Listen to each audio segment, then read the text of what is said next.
吉野さん、こんにちは。こんにちは。今日は何を教えてくれるんでしょうか。ちょっと木工をやり始めた頃にちょっと木の勉強しようかなと思っていろいろこう SNS とか調べてたらですよね、木って古事記のあれにも載ってるんですけど、その頃からもう杉とかヒノキは大事に使うようにっていうことを書かれてるんですよ。でそれはまあちょっと一文なんですけど、龍の背に杉とヒノキを植えろで、使う木はその種を取って植えて増やしていくようにっていうことが古事記に書かれてるんですよ。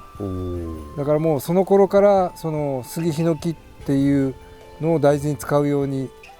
なんか言われてたみたいで、まあ日本人大昔からもうずっと木と一緒に生活するよ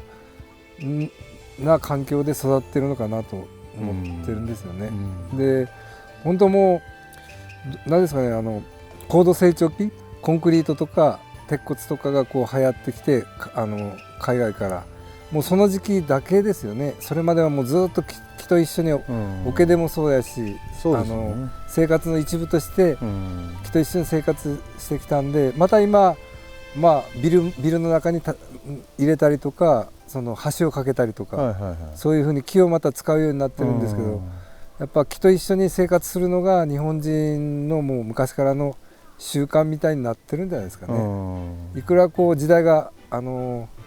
発達しようと、プラスチックとかそういうものが発達しようと、やっぱり木に馴染んでこうずっと昔から日本人は生きてきたんじゃないかなっっていうのをちょっとこう知ったっていうかですね、そういう感じで、これから自分がこう木を、みんなに知ってもらったりとか林業を知ってもらったり、そういうことは決してその無駄ではないし、またこう昔を思い返して木のありがたさとか大事さを知ってもらう上でもいいのかなっていうような感じはするんですよね。で、その今のこう技術だとその木をこう乾燥して割れないようにとか塗装してそのきれいにっていうこともあるんですけど、木本来の意味っていうか循環をしてるんですよね、その自然環境の中でずっと。だから木を使った木を使ったりなんたりした後にはまたその土に帰って、そのために木は割れたりとか腐ったりとかするわけですよ。だからそれをそのむやみにこう科学的にこう加工してっていう現代のやり方もあるんですけど、木本来のこう生きる道としてはちゃんとこう使った後には腐ってまたその次の木の肥やしとなってこう帰っていくっていうのが原理なんで、割れたり腐ったりすることはもう当然のこと、ということをこう、みんなにも分かってほしいなっていうところもありますね。龍の背に杉とヒノキを植えるんですか？植えろって植えろと書かれてるみたいですね。そうですね。それくらいやっぱだから今も杉ヒノキはこう針葉樹でそういう用途としても大事にされてるんですけど、もう昔からそういうことを言われてたっていうのがもうなんかこう不思議というか、すごいというかもう今見出したことではなくても昔から見出されていたことなのかなって思われますね。私たちの身近にあったってことですね。そしてそ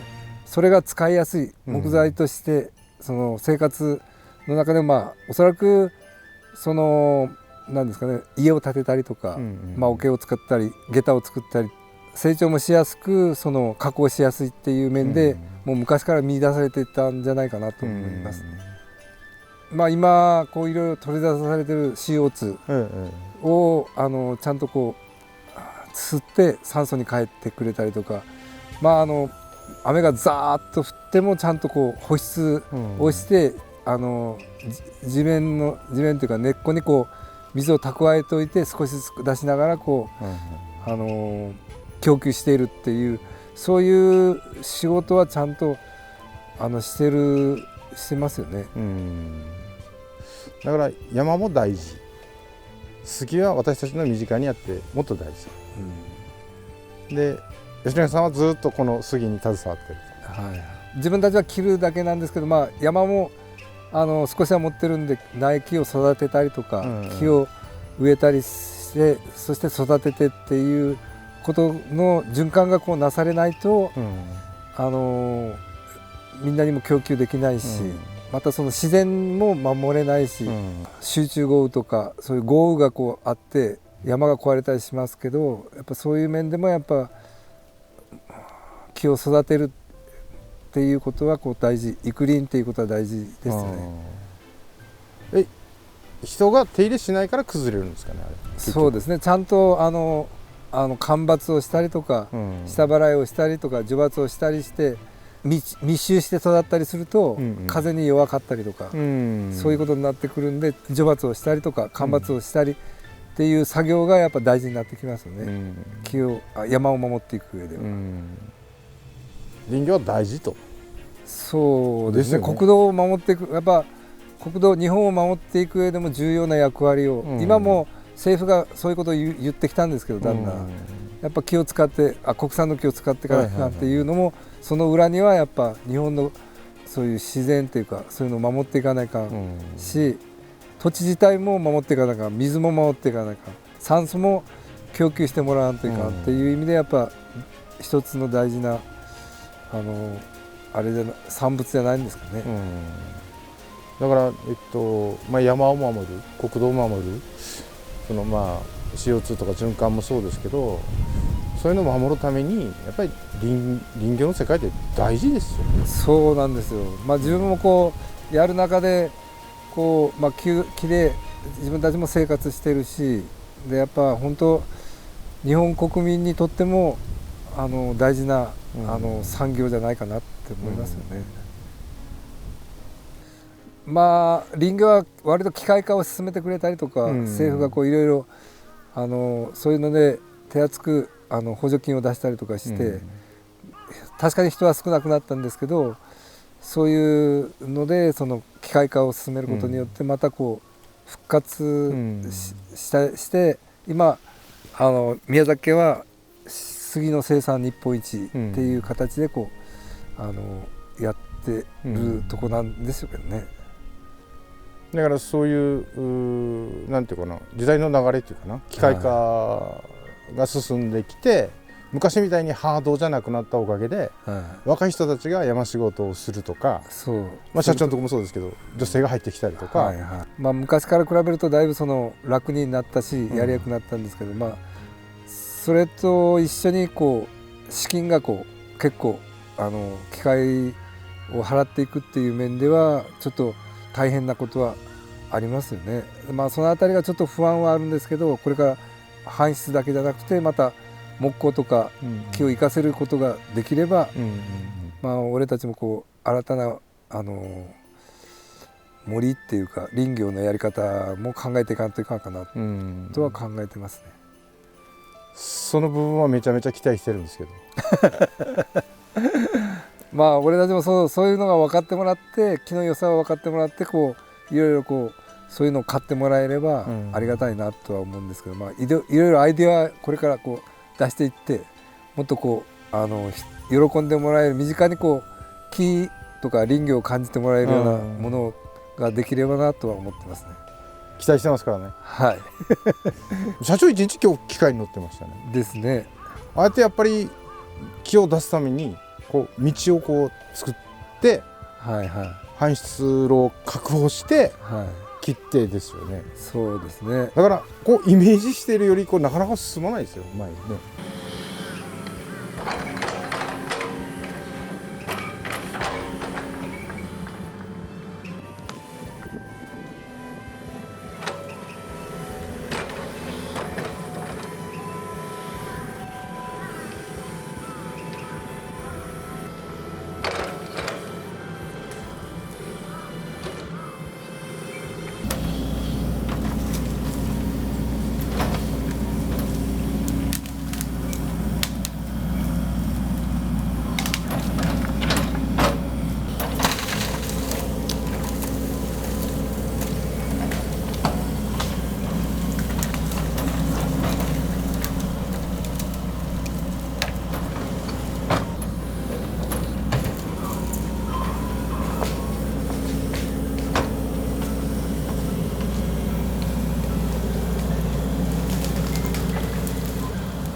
そのやりやすいとことかやり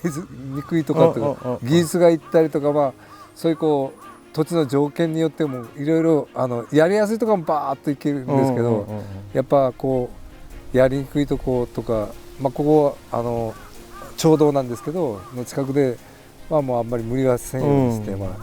その構造物傷めないようにやったりとかいうこともありますよね。そうやってこう道ができればいいんですけど、道ができるまでにはやっぱ時間もかかるし、で道は確かに掘ってもいいんですけど、逆に今度は災害で逆に壊す条件にもなるんですよ。だからもう道を掘った後はまた山に戻して道をそこを伝ってこう水が流れてきて災害が起きたりするんで、あとはまた戻して普通の状態にして返すっていうのがもう今の条件ですかね。なるほどですね。でちょっと今日伐採される方の横でちょっと撮影させてもらったんですけど、風が吹くと切りにくいんですか、やっぱ。そうですね。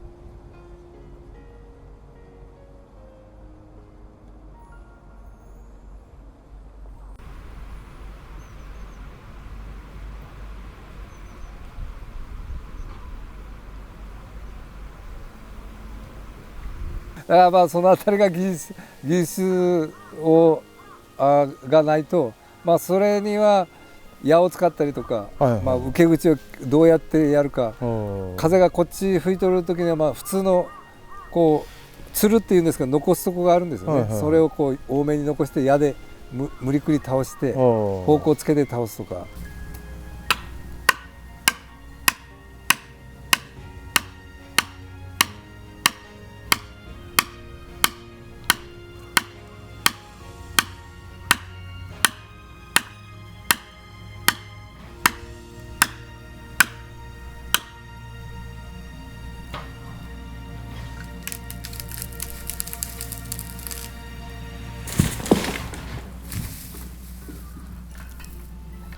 まあ、ヒノキがまた今度は粘り強くてなかなか倒れなかったりするんですよね。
まあそのあたりのこ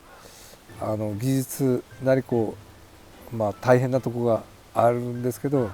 やっぱそれを経験で、まあ、倒していくんですよね。やっぱいい人たちがうちには来てもらってますわ。自分でもこういろいろ発信できないことを吉川さんがこうやってくれて、やっぱ林業がこうみんなに少しでもこう伝わるっていうのはもう俺はものすごく嬉しいんですよ。涙が出るぐらい嬉しいんですよ。やっぱ自分でできないことっていっぱいあるんですけど、今度吉川さんがこう来てくれたおかげでそういうことがこうみんなにこう伝えることができれば、またこう、まあ、夢がまた一つ叶うかなっていう感じはしてます、ね。楽しみですね。そうやって言ってもらえると。確かですね、最初の動画山で撮ったやつ、いやあれにですね、多分スペインかどっかからコメントが来てました。中身はですね、多分ナイスプログラムと、素晴らしい企画だと。要するにまあ神楽を待ってるその舞い手が実は山下まだそういうことを理解してくれたのかなと。スペインの人ですかね。そうです。で2本目にも、ありがとうございますと。やっぱ動画見られてますんで、今後末永いお付き合いをよろしくお願いします。まさか海外まで行くと海外の方見られてますよ。本当ですか。はい、なのでじっくりゆっくり日本の文化として林業を伝えてもらって、で木工のアイデアをバンバン出してもらって、まあもしよければ来てね、一緒にこうね話せるとか、やっぱそういう場所がまた作れるとみんなで、だから大変ですよ吉永さん、これから私と出会ったでしょ。これからもいろんなことが大変なことになりますけど。本当ですかね。スペインまで行くと思わなかったけどでもスペインの方、海外で見られてるのはですね、台湾、韓国、アメリカ、イギリス、スペイン、本当に、そんなにあちこち見られ始めてますんで。すごいじゃないですか、吉川さん。いや私じゃなくて吉川さん、あなたの言ってることが発信されますのでよろしくお願いしますよ。はい、わかりました。ありがとうございました。はい、ありがとうございました。